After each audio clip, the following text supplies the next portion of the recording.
monk who feels deep pleasure in heedfulness and looks with fear at heedlessness will not fall. He is close to Nibbana. The heedful advances to Nibbana. The story of monk 𝗵𝗲𝗲𝗃𝗵𝗲. The Buddha narrated this story about a monk called 𝗵𝗲𝗲𝗃𝗵𝗲 when he resided at the Jetavana monastery. 𝗵𝗲𝗲𝗃𝗵𝗲 was a youth from a respectable family in a town not far from Savatthi.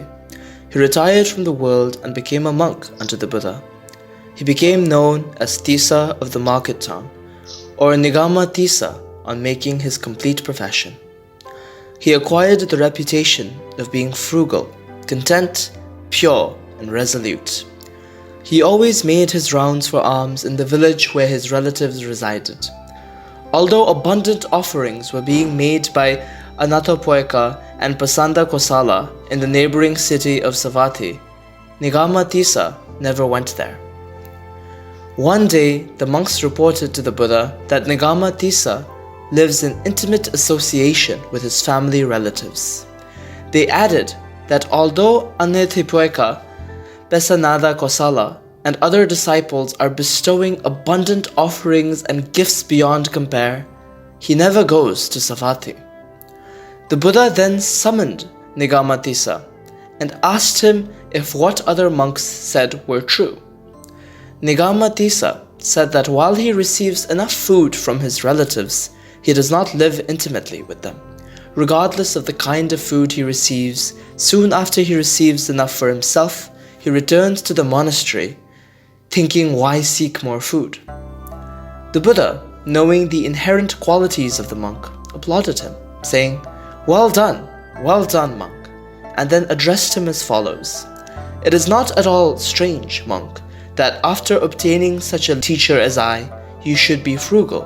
Frugality is my disposition and my habit." And the Buddha shared a story about a parrot.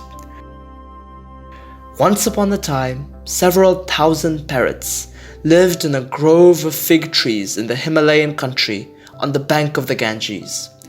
When the fruits of the tree in which he lived had withered away, the king parrot ate whatever he found remaining, whether shoot or leaf or bark, drank water from the Ganges, and being very happy and content, remained where he was. In fact, he was extremely content and happy that the abode of Saka began to quake. Observing how happy and content the parrot was, Saka visited him and turned the whole forest into a green and flourishing place. The Buddha pointed out that even in the past birth, 𝗵𝗵𝗲𝗃𝗵𝗲 was content and happy, and that such a monk will never slip back from the vicinity of Nibbana. This teaching of Buddha Shakyamuni highlights that contentment is the best way to feel wealthy, because the individual and collective mind create the definition of wealth and being wealthy.